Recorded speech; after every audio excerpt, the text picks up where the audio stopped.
So what kind of... You're not still taping, are you? I'm definitely still taping. Welcome to another episode of Tea with Teachers. My name is Sina, and this is Chancellor Cynthia Barnhart. We're honored to have her here today. Chancellor Barnhart, what were you like in high school? Well, I grew up in Vermont, so I went to the small school, and I played tennis, but I played tennis on the men's team, because we didn't have a women's team, but I also skied and did a lot of running and bike riding. Do you still do any of those activities? Yeah. So I don't know, anyone here into fashion? I am a bit, I will admit. Okay, I do frequent some fashion blogs. But probably not so much women's fashion, but like what I've noticed this year is the higher waist clothing and the cropped pants. Yes, I'm doing are coming that also. in. I don't like cropped pants because if you are short, cropped pants just make you look shorter. And the high waist thing, I like the lower skinny jeans. I hope they never go out of style. Oh, like the ones from like 2001, 2002 era? So are they already gone? Yeah, I think jeans are gone? a little bit, yeah, a little bit. But you know what's really good that went out? I had a leather coat that had these big shoulder pads. Do you still have it? No. I decided I didn't want it to come back. What would you say are some of your favorite foods? This is not a good thing to actually admit to, but it's honest. I'd say one of my important staples is potato chips. Ooh, which kind?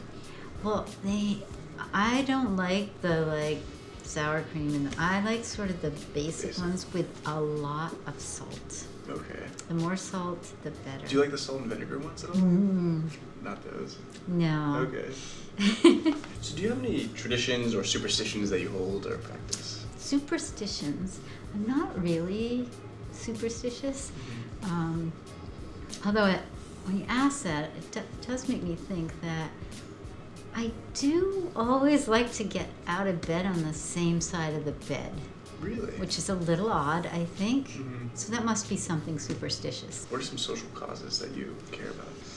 You know, when our students were stuck out of the country and the executive order had been signed, but then there was the temporary restraining order put in place, I spent a week pretty much doing nothing other than working to get our students back here.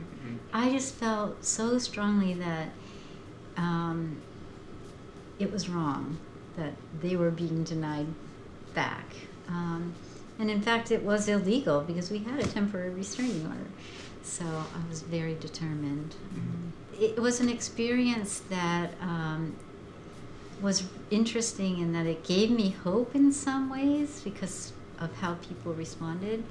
And at the same time made me extremely nervous about what's happening. Yeah, I thought it was very inspiring seeing everyone rally behind a cause. And yeah, that's been really, it is inspiring and does give one hope that so many people are sort of stepping up and saying, okay, we believe in these values and these principles and we'll fight for them. So if you could go back in time and give an MIT student, or I guess yourself as a college student, some piece of advice, what would you say? Be open to all the opportunities that come your way. Being open to those opportunities and being willing to take them, especially if you don't know if you can succeed, I think turns out to be incredibly rewarding.